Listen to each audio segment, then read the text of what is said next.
দক্ষিণ আফ্রিকায় অনুষ্ঠিত হলো জাতীয় নির্বাচনের ভোট গ্রহণ। স্থানীয় সময় সকাল ৭টায় শুরু হয় ভোট গ্রহণ। রাত ৯টায় শেষ হওয়ার কথা থাকলেও এখনও কিছু কেন্দ্রে চলছে ভোটাভুটি। দেশটির ৪০০ আসনে প্রতিদ্বন্দ্বিতা করছে ১৪,৮৮৯ জন প্রার্থী।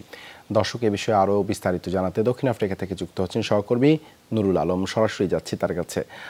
নুরুল আলম, কেমন দেখলেন দক্ষিণ আফ্রিকার জাতীয় নির্বাচনের পরিস্থিতি? ভোটার উপস্থিতি কেমন দেখলেন? দেবাশিস, একদম স্বতঃস্ফূর্ত ভাবে ভোট গ্রহণ চলছে দক্ষিণ আফ্রিকাতে। আমি সকাল থেকে বিভিন্ন কেন্দ্রে গিয়েছি। আমি সাধারণত জোহানেসবার্গে থাকলেও আজকে কিন্তু জোহানেসবার্গের বাইরে কয়েকটি শহরেও গিয়েছিলাম ভোটের পরিস্থিতি দেখার জন্য। দেখলাম যে খুব শান্তিপূর্ণ ভাবে ভোট সম্পন্ন হচ্ছে, এমনকি স্থানীয় মিডিয়ার যেগুলো রয়েছে সেগুলোর দিকে আমার নজর ছিল।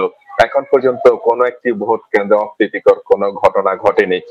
দেবাশিস, একটি বিষয় বলি, দক্ষিণ আফ্রিকায় গণতন্ত্র লাভের ৩০ বছর পূর্তি হলো চলতি বছরে, অর্থাৎ এই ৩০ বছর পূর্তিতে এসে ক্ষমতাসীন এএনসি অর্থাৎ নেলসন ম্যান্ডেলার দল এএনসি কিছুটা কোণঠাসা হয়ে পড়েছে এবারে নির্বাচনের আগ মুহূর্তে যে জরিপগুলো হয়েছে ইতিমধ্যে, সেই জরিপগুলো বলছিল যে যদিও বা ১৯৯৪ থেকে শুরু করে এখন পর্যন্ত একক সংখ্যাগরিষ্ঠতা নিয়ে নেলসন ম্যান্ডেলার দল এএনসি তারা সরকার গঠন করে আসছিল, তবে এবছরের নির্বাচনে সেটি হয়তো একটু ব্যর্থ করতে যাচ্ছে। বিভিন্ন জরিপ বলছিল যে হয়তো একক সংখ্যাগরিষ্ঠতা পাবে না হয়তো বা এবার এএনসি।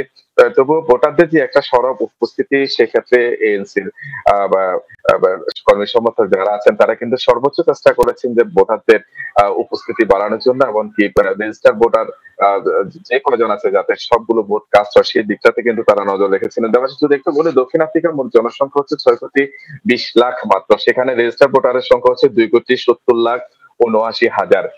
এমনকি টোটাল ২৩,২৯২টি পোলিং স্টেশনে এবারে ভোট অনুষ্ঠিত হচ্ছে। এমন ভোটে সর্বস্তরের মানুষ অর্থাৎ ভোটার যারা একদম কিশোর থেকে শুরু করে বয়োবৃদ্ধ পর্যন্ত তারা কিন্তু ভোটে তারা অংশ নিয়েছেন।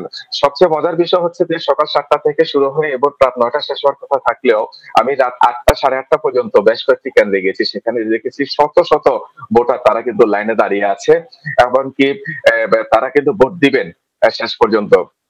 সেই বিষয়টিও কিন্তু নিশ্চিত করা হয়েছে। ইলেকশন কমিশন থেকে বলা হয়েছে যে কেন্দ্রের ভিতরে যারা প্রবেশ করবে সেক্ষেত্রে রাত যদি ৪টা ৫টাও যদি বেজে যায়, সেক্ষেত্রে প্রত্যেক ভোটার তারা তাদের ভোটাধিকার নিশ্চিত করে সেখান থেকে বের হবে, সেই বিষয়টি কিন্তু নিশ্চিত করা হয়েছে। দেবাশিস, এখন পর্যন্ত সবকিছু স্বাভাবিকভাবে হচ্ছে।